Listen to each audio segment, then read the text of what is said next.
It's so nice seeing all of you here. And my, this is a full house. Are you really interested in Node.js, or are you just here because the air conditioning is better here than over there? You can tell me the truth. It won't hurt my feelings.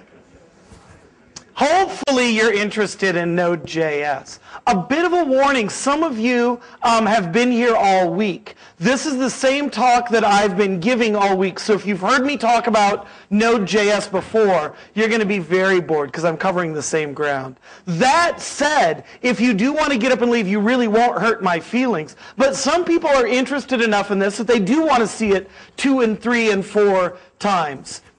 And if you really enjoy this talk, Node.js, the talk I'm doing immediately afterwards is on Ringo.js, which is an app server that's very similar to Node, but it runs on the JDK and allows you to mix in Java with your JavaScript. So if you enjoy this, which is pure JavaScript, you might really enjoy Ringo.js, which is coming up in the next slot.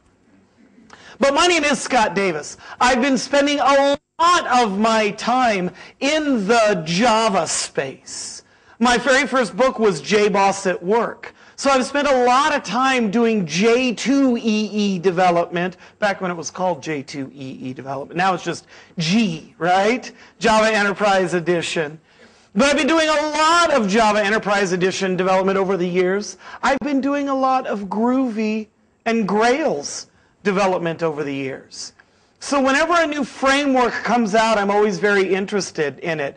James has been here talking about the Play framework. That's a framework that's getting a lot of positive buzz these days. If you're a Scala developer, you might enjoy your time in Play. But if you are a JavaScript developer, you're going to really enjoy your time in Node.js. Because not only is Node.js pure JavaScript, it is JavaScript outside of the browser. And if you've never written JavaScript outside of the browser, you're in for a real treat. So that's what we're going to cover in the next hour or so, is getting our arms around what is Node.js. And we'll certainly discuss Node.js from a server perspective. But what you have to realize is that everyone wants you to think that Node.js is an app server. In Java terms, everyone wants you to think that Node.js is like Tomcat. In fact, that's not the case at all. I think what you're going to find is Node.js is much more like the JDK than it is much like Tomcat. But don't get me wrong, you can do a lot of really impressive things on the server. So we will talk about using Node.js as an app server, as a web server, being able to do things like that. But we will spend quite a bit of time talking about Node.js for client-side use. You're going to find that there are a ton of scripts out there that will help you build scripts, minify scripts, uglify scripts, JS hint scripts, all kinds of really cool utilities that run on top of Node.js that have nothing to do with web services. You can do things like file I/O. You can do things like operating system introspection. What version of the OS are we on? What's our vendor? Things like that. So we're going to spend an awful lot of time dealing with the non-server side aspects of Node.js, because I think that's where the real hidden gems are, being able to use this from the command line. And we'll finally get an opportunity to talk about the Node Package Manager, NPM, because just like Java can do a lot, but boy, can you imagine using Java without Ant, without Hibernate, without JUnit, without those jars you can move around? Well, in Node speak, those are modules. They aren't jars, Java archives, they're modules. And in fact, what we're going to use is the Node Package Manager to install new modules. So that's what we have to look forward to here. I hope you're looking forward to this. I really am. So to begin, if you go to Node's website, nodejs.org, the very first thing they say right out of the box is Node is a platform built on Chrome's JavaScript runtime. Now, Chrome, of course, is Google Chrome, the browser. But when you hear that Node is a platform rather than an app server, we also talk about Java being a platform, don't we? That should be our first hint that what we're dealing with is more than a simple app server. But as all good web developers, we should be intimately aware, not of the brand names, which are in that left column over there, but we should be intimately aware of the components that make up the browser, because that's the really important part. A browser is typically made up of three basic components. It's made up of a render kit, and the render kit is what renders your HTML and your CSS. It's what presents things on screen. A browser is also made up of a JavaScript engine. Again, think of that as the JDK, the JavaScript runtime compilation tools, good things like that. Now, the third thing that I don't have represented up here are the set of plugins. Because if a browser needs to do something that the render kit can't handle and the JavaScript engine can't handle, then all of a sudden what you're left with are Flash plugins or QuickTime plugins or even Java plugins to run Java applets. But this isn't a talk to talk about plugins. We want to focus our energy on render kits and JavaScript engines. So we said that Node is a platform built on Chrome's JavaScript runtime. Well, that in fact is V8. So at the end of the day, what we're looking at is Node.js is V8 running outside of the browser, running headless. V8 is generally recognized as one of the most powerful, one of the most advanced JavaScript engines on the market. Now, being conversant in JavaScript engines will be very helpful, because in the next section when I'm talking about Ringo.js, I'm not going to be talking about V8. Ringo.js is built on Rhino, which is the Mozilla JavaScript engine that ships with the JDK. When Java 8 comes out, they're not going to include Rhino anymore. They're going to include a brand new project called, anyone know? Nashorn. And do you know what Nashorn is? It's German for Rhino. Yeah. But when Java 8 comes out, it's going to ship with Nashorn, which is a new, improved version of Rhino. Now, again, I'm not going to steal my thunder. I'm going to talk a lot more about Rhino and Nashorn in the next section. But this is what I mean. Being conversant in these JavaScript engines is very helpful. It's helpful knowing that Safari ships with Nitro, that Firefox ships with SpiderMonkey, that IE ships with Chakra. Now, these are the JavaScript engines. I want to go back and revisit the layout engine or the render kit for a moment, because it's very helpful as a web developer knowing that both Chrome and Safari use the same render kit. Now, they're not on the same version. There might be subtle differences between them, but it's very helpful knowing that those two will be more alike than different at the end of the day. Of course, Google just announced that, yeah, Blink is what they're moving to now. It's very interesting. Apple forked KHTML from a Linux browser named Conqueror with a K. They took that open source project, they renamed it WebKit, and Apple became the #1 contributor on WebKit for quite some time. That is until Google joined the project. And then Google became the primary contributor to WebKit. So if you download WebKit right now, it's written in C. So you can do the .configure make install dance all day long. And that would allow you to build a browser. But what you'll see as you're building it, there are flags to either build it using the Google set of code or the Apple set of code. There are a number of other switches, but that gives you an idea of how closely those things are related. Well, Google said, you know what? It's really kind of slowing down our velocity, trying to not only maintain our build, but make sure the changes we add to the code base don't break all these other constituents' efforts as well. So they said, we're going to fork WebKit and go on and create Blink. What's interesting is Opera, which is a very tiny browser, but I've always liked it. It's been incredibly fast. They have always developed their own render kit named Presto. They recently announced that they're dropping their own development efforts now. They're no longer going to generate their own JavaScript runtimes and their own render kits. They said, yeah, we're going to go ahead and just use WebKit. And that caused a huge stir in the community, because then they were concerned that if Chrome was using WebKit and Safari was using WebKit and Opera was using WebKit, everyone was bemoaning the loss of diversity. So then what happened?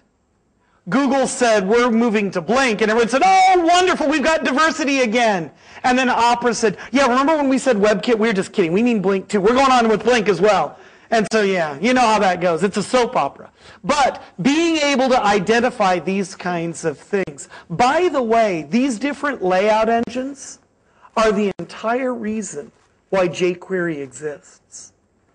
jQuery exists to help you deal with the differences in these different render kits. jQuery as a library, in round numbers, is about 200K.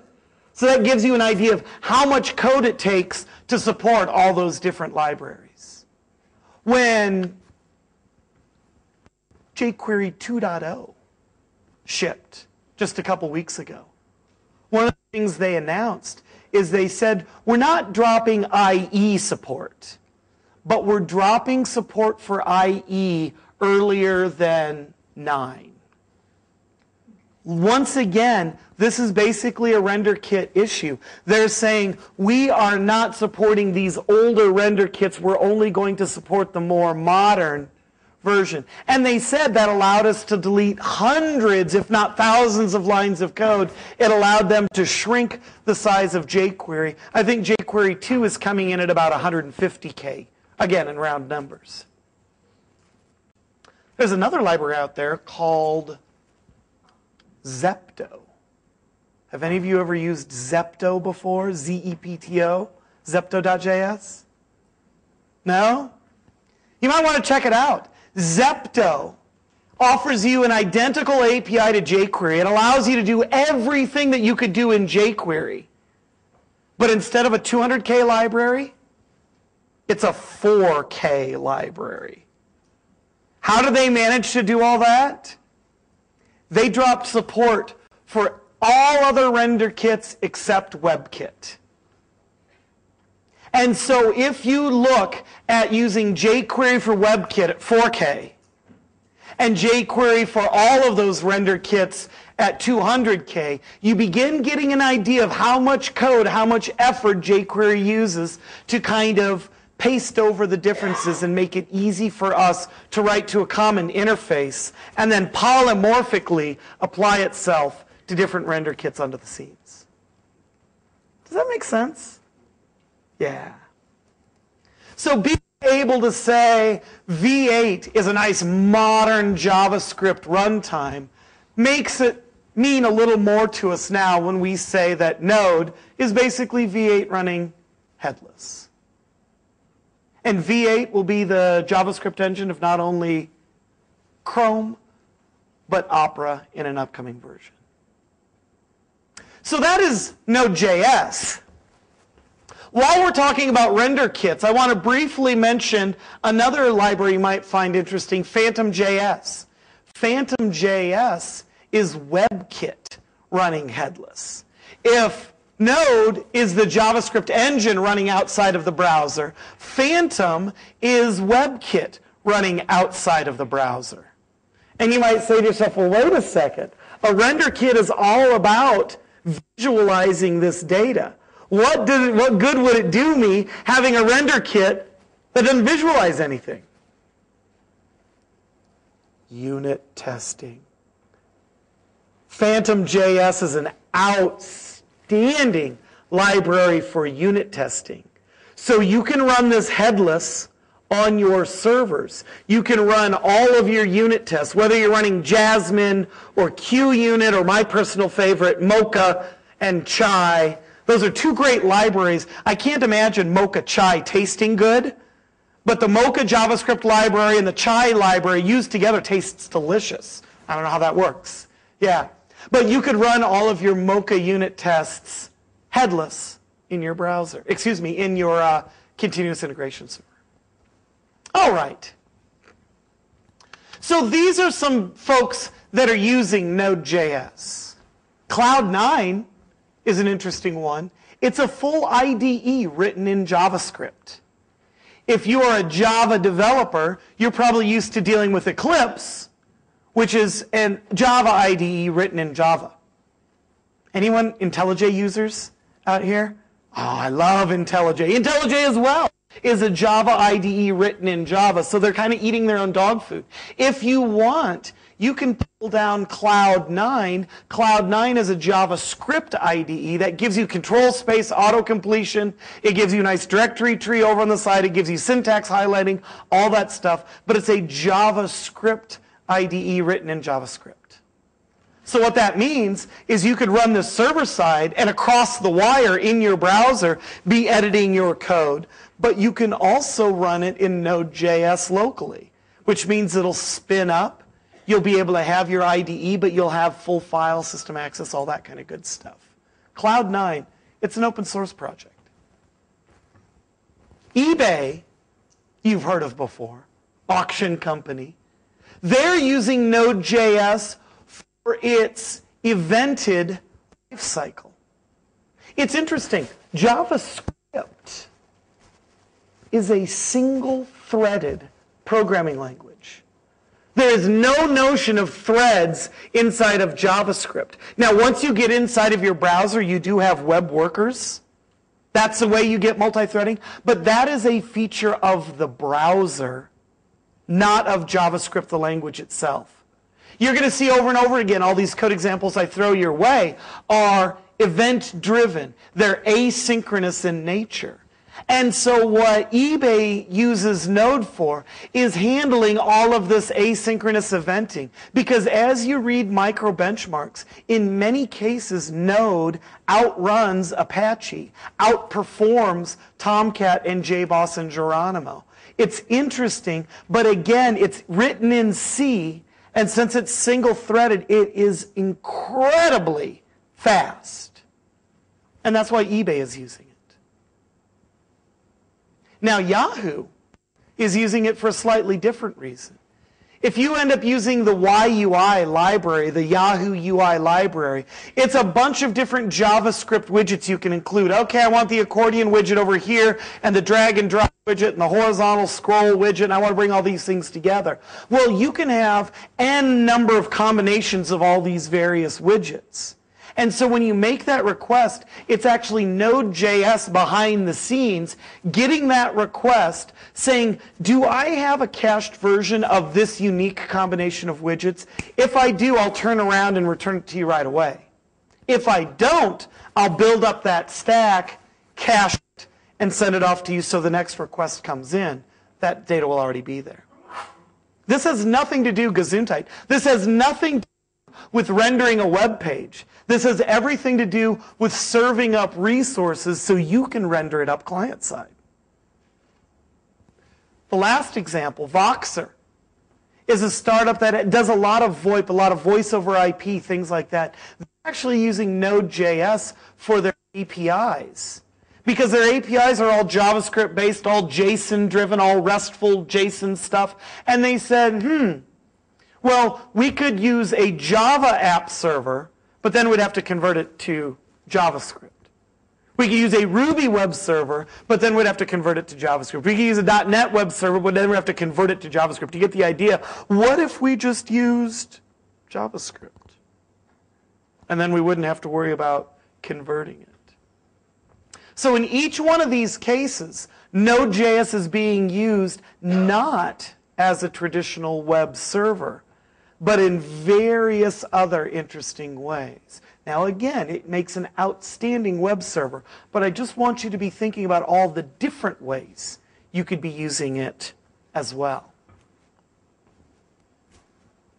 Number of good books out there. Have you heard of the O'Reilly curve? Yeah, the O'Reilly curve is if you're ever trying to evaluate a technology, one of the first things you should do is see if O'Reilly's written a book on it or not.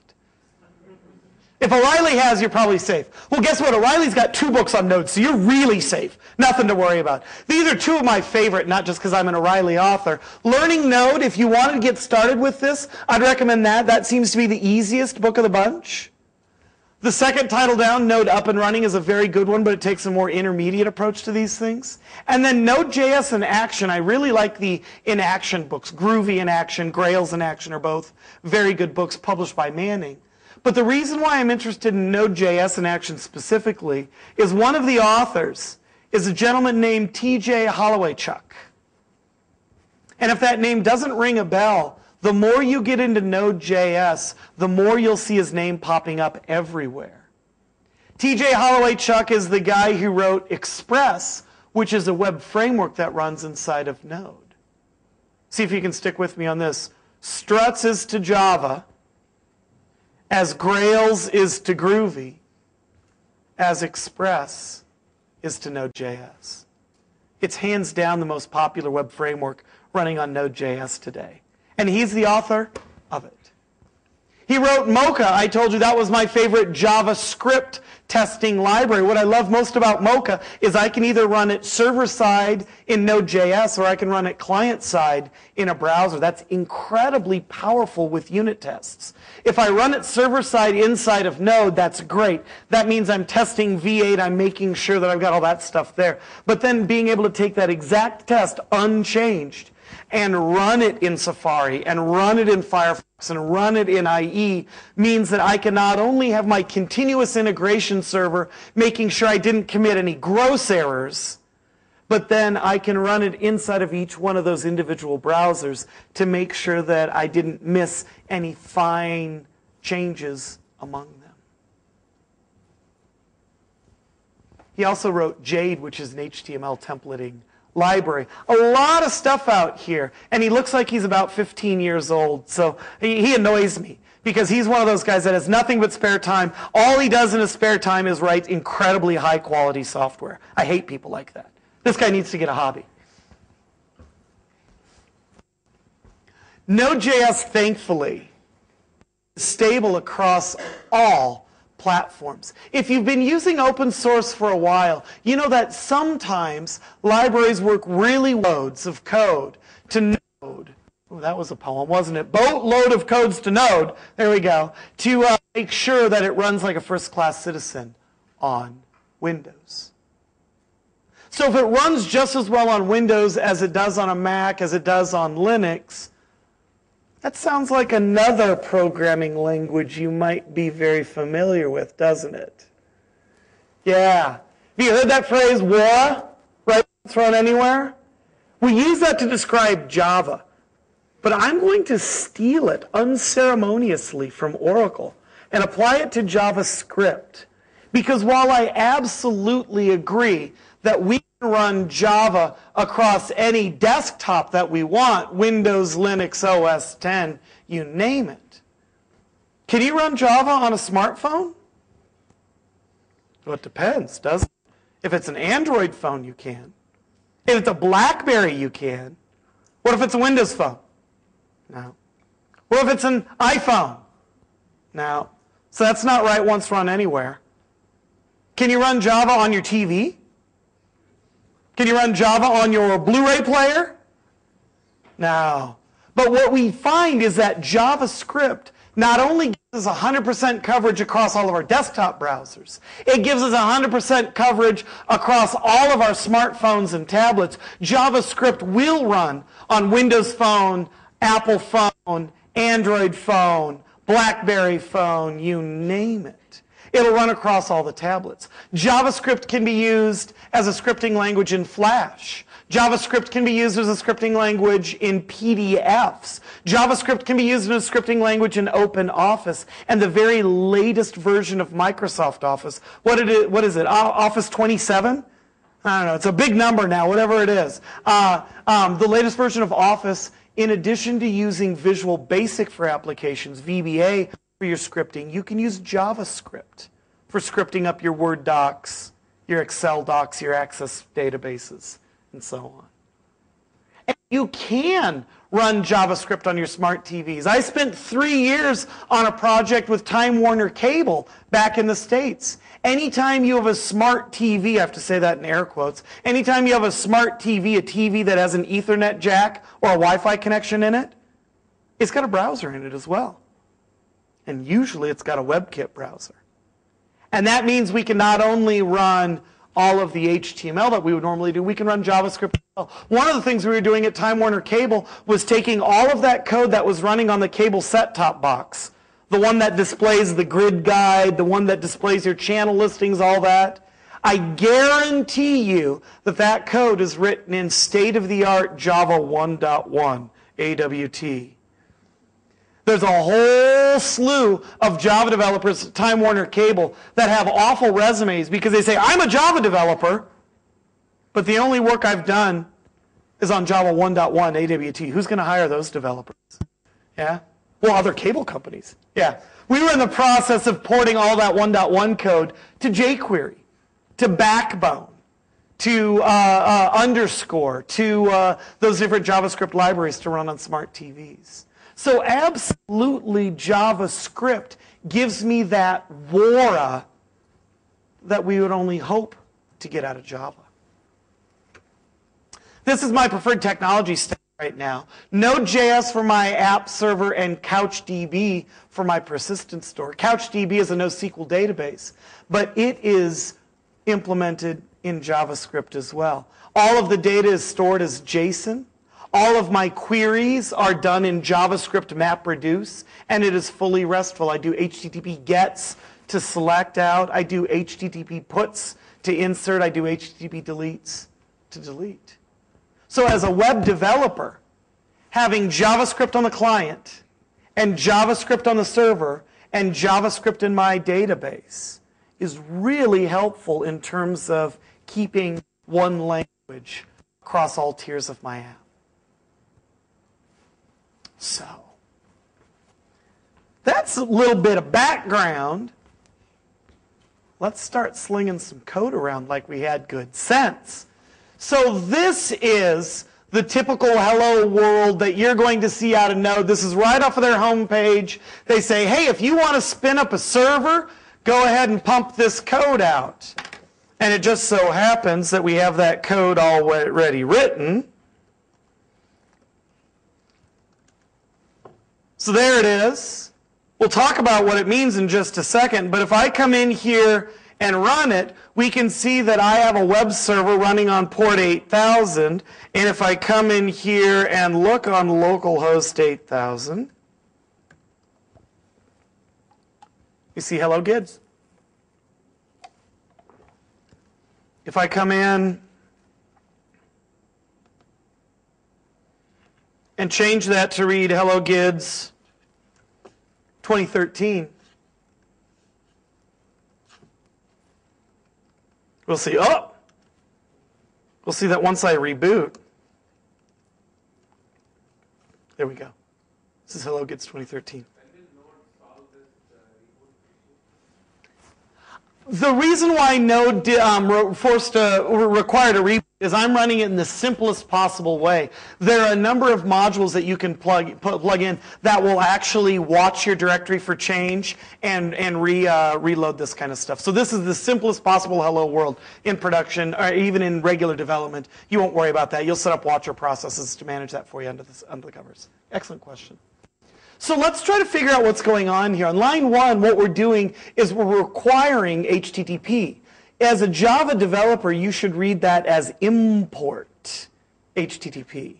Anytime that you import Java IO file, the analog here will be to require FS. Anytime that you import java.net, you will require net.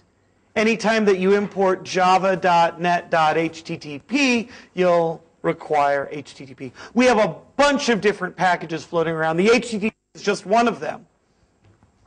Now, once we bring that in, you can see we're going to create a server. But everything is asynchronous in Node.js. So what I do is I set up that server, and all I do is I pass in an event handler. Now, the event handler, this request handler up here, you can see is going to accept a request and a response. And this is a very simple server. No matter what request I make, it's always going to come back and say, hello, GIDS 2013. You can see how this would be the formula for a more sophisticated server. But breaking it up like this, hopefully you really see how event-driven it is. Looking back at the source code that they have on their homepage, you'll see this pattern quite a bit. Create server, and then having an anonymous function right in there to handle it. There's nothing wrong with this at all, but you're not going to get any kind of code reuse out of that. And very rarely will you write that kind of code in production. 9 times out of 10, you'll almost always have a named function that you'll use for reuse purposes. So that's how easy it is to set up a server. If we wanted to do non-HTTP work, if we just wanted to have a regular old server that was listening on any socket, we can do that. You can see what we're going to do. We're going to require net. We're going to create that server, and then we're going to listen on that event. One of the things we were doing at Time Warner Cable is your TV and your cable set-top box is talking about you behind your back. Did you know that? Have you heard of DLNA? Anyone? DLNA, Digital Living Network Association? Yeah. Have you heard of UP&P, Universal Plug and Play? Yeah. What do those guys do? Yeah, I'm assuming you've played with them a little bit? Yep. A lot of home streaming, so XVMC to any device at home.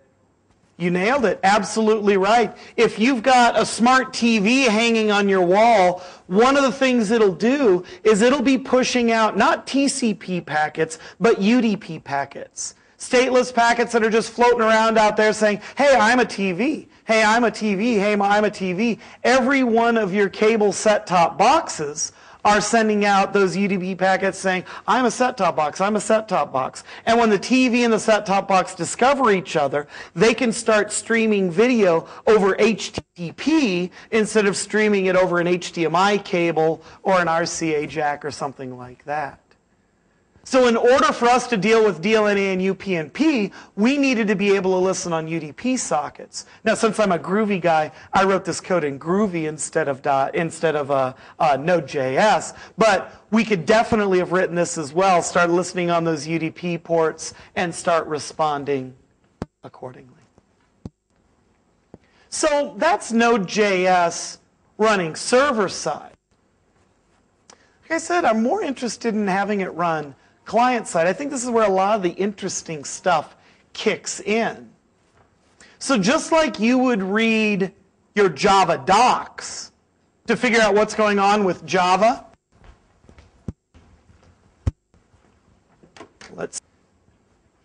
so we would come in here and we would read the Java docs to figure out, all right, these are all the packages that are available to us. And once again, if I wanted to come in and look at a Java IO file, this is going to give me everything I need to do that kind of stuff. Well, coming back here to Node, if we read the API docs, you're going to see that they have many of the same types of things. We've got a file system. We've got an HTTP package. We've got a network package. But we have a lot of other things as well, like operating system, like process, good things like that. So let's take a look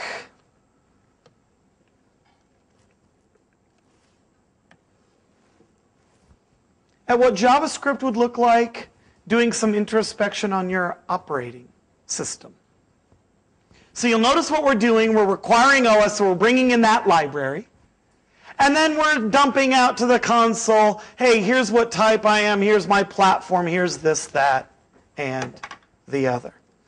If we turn around and run this, there's my OS. We can see I get values back. Now, when I ran this, I was expecting to see OS 10, version 10.8.3, good things like that. I got this out, and if I run it twice and I run it 3 times and it gives me the same output, I guess it can't be a bug, can it? So how would we explain something like that? If it makes you feel any better, if I ran that on Windows 7, it would come back and say I'm on Windows NT. And I'm expecting Windows 7 that says, no, you're really on 6.1. Whatever.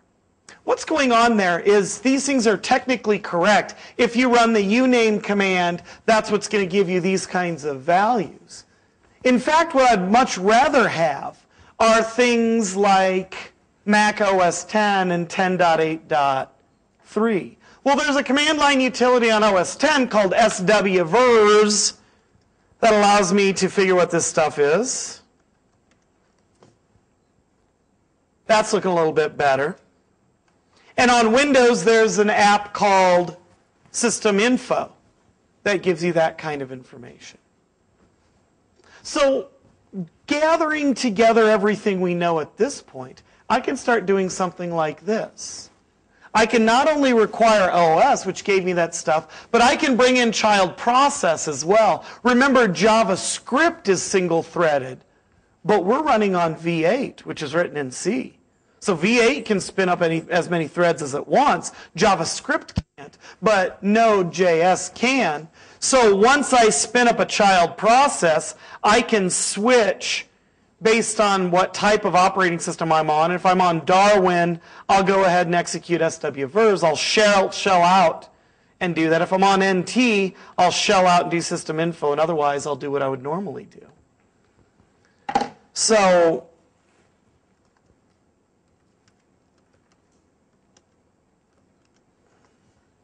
now all of a sudden, I'm back in business.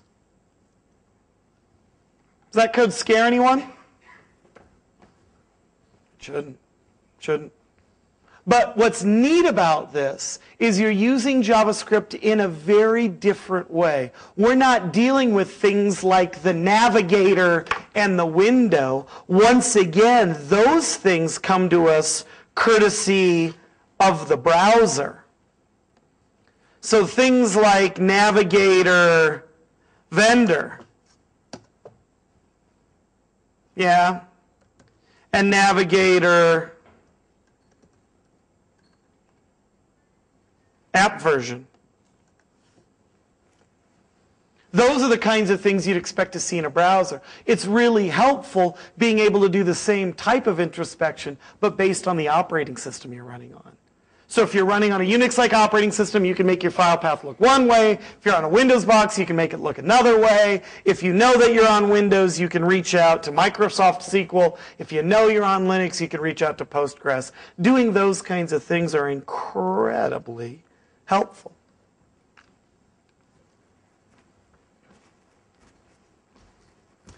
So what else? What else? Well, what we're beginning to see now is the built-in modules are certainly helpful, but being able to reach out and get at these third-party modules is incredibly helpful. So, the way we end up doing this is through the Node Package Manager NPM. And what's so nice about this website is that they give you all kinds of excellent raw data. So if we go out to npmjs.org right now,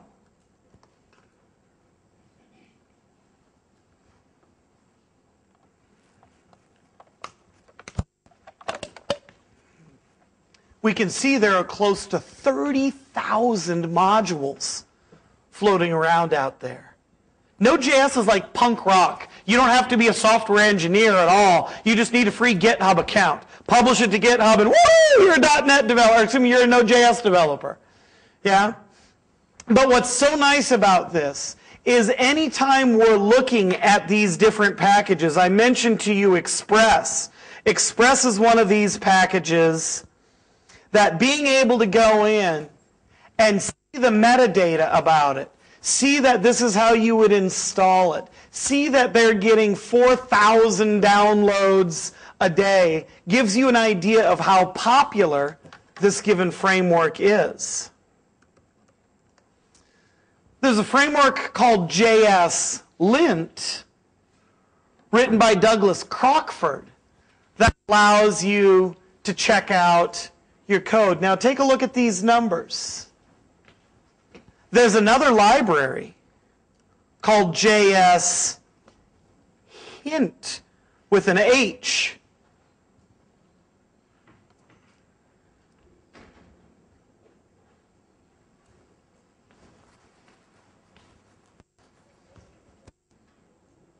This is the kind of information I need to help me evaluate different libraries. To say, well, if these two are both feature parity, they both do what I want, but this one is downloaded an order of magnitude more than that one, that might skew me. That might help me know which of these are popular and which of these are only being used by the original author and their mother.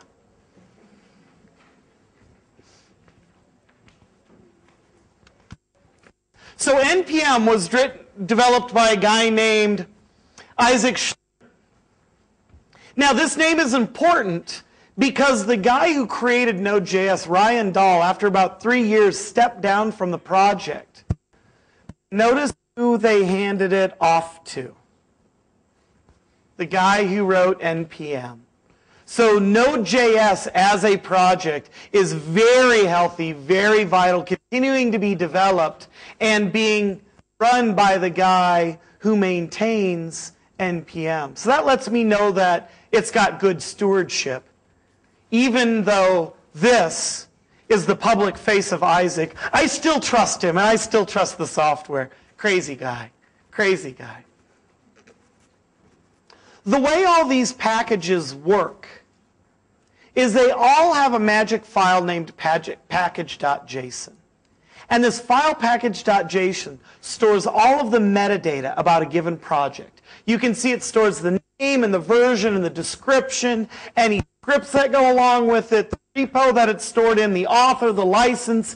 Most importantly, it lists dependencies.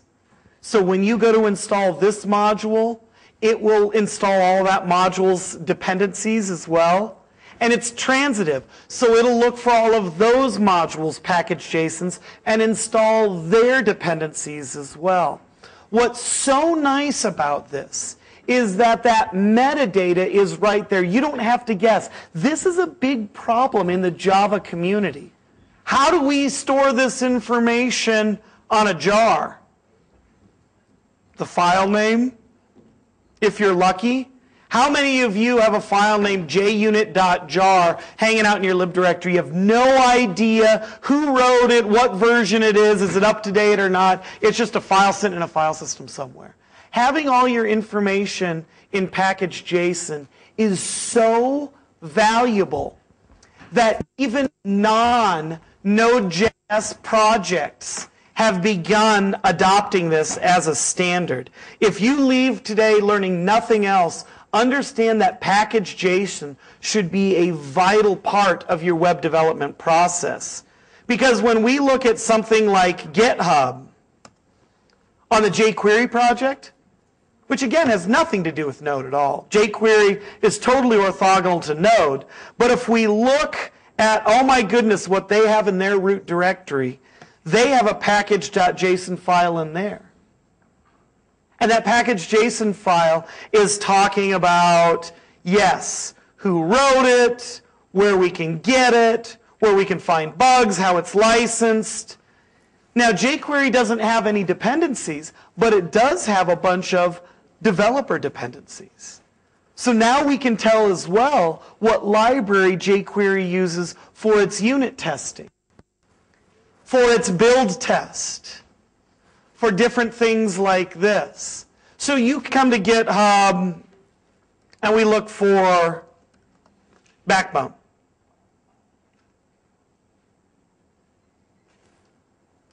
Really? Is that what you're going to do to me?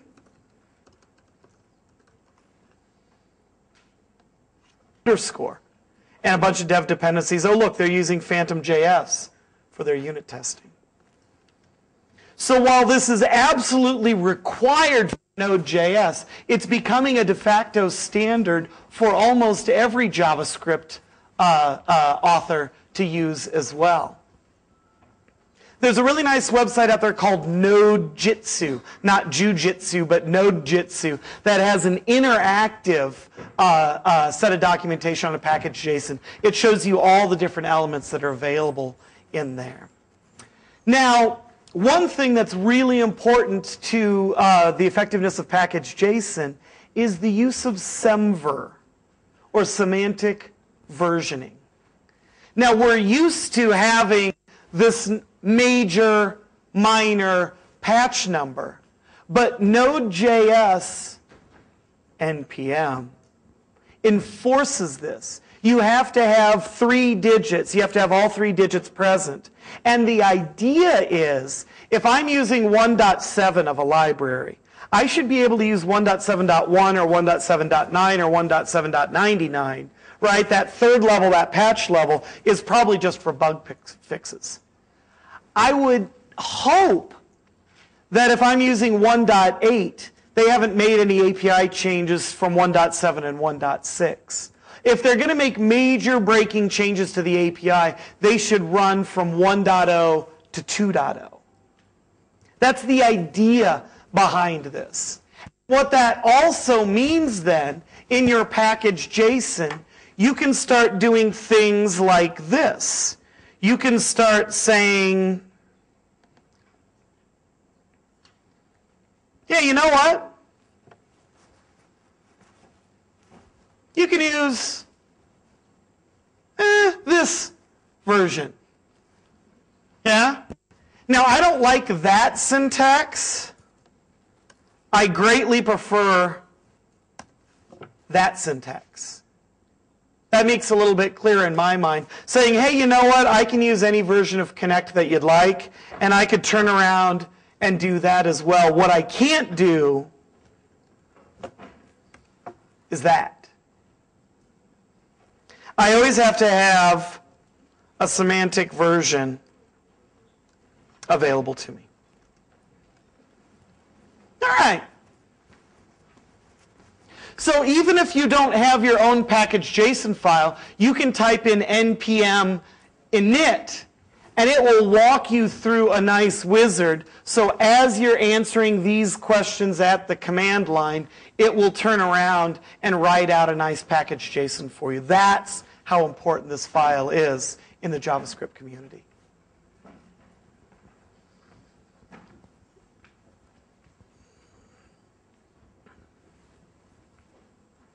Let's take another look at touching this file system. By coming in and saying, I require FS, that's like importing Java IO asterisk. It's importing all of that good stuff. Notice that I'm calling the readdir method on this, and I'm using a magic underscore variable called dir name. That's the current directory that I'm in. So wherever I happen to be, I can use dir name as that. Readdir, as you can imagine, is an asynchronous call. So here's the event handler right here. If there's an error, go ahead and spit it out. Otherwise, just log out those files. So this example right here, this FS, is a built-in, again, this is like Java IO file. But if I wanted to, I could reach out to a third-party library like findit. I could type in npm install findit, and what that's going to do, that's going to go out over the web, it's going to download findit, it's also going to look in findit's package JSON and see what dependencies it has. And it'll download those as well. So if I come back here,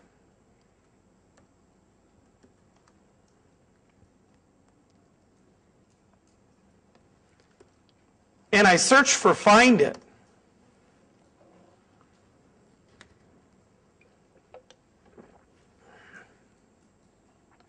downloaded and who wrote it and what version it is and the license and all that kind of stuff, I can see that it's got a dependency.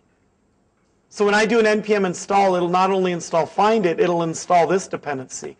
And if I drill through this dependency, I can see that, all right, that has these dependencies. And so, transitively, it'll install all of them. Now, if I go looking,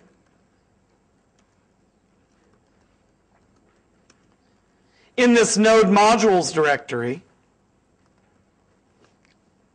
I'll see that, oh, I'm in a project that didn't include that. But I would see all of those modules installed there under the node modules directory. I'm sorry? In your project local folder, yeah. And typically what you would do is you would add that to your .gitignore file or whatever SVN ignore file that you have. There's no need to check all of those dependencies in, because what you can do is you can type an npm init, or excuse me, npm install without any packages at the end of it, and it will go through and re-download all those things for you. So it's a very easy way for you to not only keep those third-party dependencies out of your repo if you didn't want them in there, but also very quickly reconstitute all your dependencies in a single command line. That's huge. That's huge. Yeah. So this is what it would end up looking like when I'm running find it. So you can see I can require find, and I can immediately call find on the current directory. But that's it. Now, asynchronously, on directory, I want you to do this. On file, I want you to do this. On link, I want you to do this. These are all custom events that get thrown. This is idiomatic Node.js as well. Can you throw custom exceptions in Java? Of course. Would you want to use exceptions in your regular production flow? Exceptions in Java are ridiculously expensive. It halts all execution. You would never throw an exception on purpose. But in JavaScript, you're going to throw these all the time. In Backbone, when you're doing these things, when you go out to do a fetch, you'll have a custom event that gets thrown called onReady, and so all of a sudden I can begin processing. So throwing these custom events are absolutely a standard part of Node. Ironically, you can't throw custom events in browser.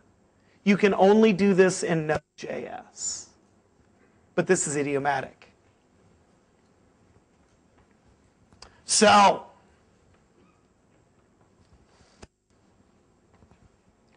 what we've managed to do here is give you kind of a whirlwind tour of Node. But as a Java developer, if you think of Node as basically the JDK, I think that's going to be the best metaphor for you. And then once you're comfortable with the JDK, you know that the JDK ships with a bunch of standard libraries. Well, Node.js as well. Just like you have Java docs for Java, you have module docs, API docs for Node.js.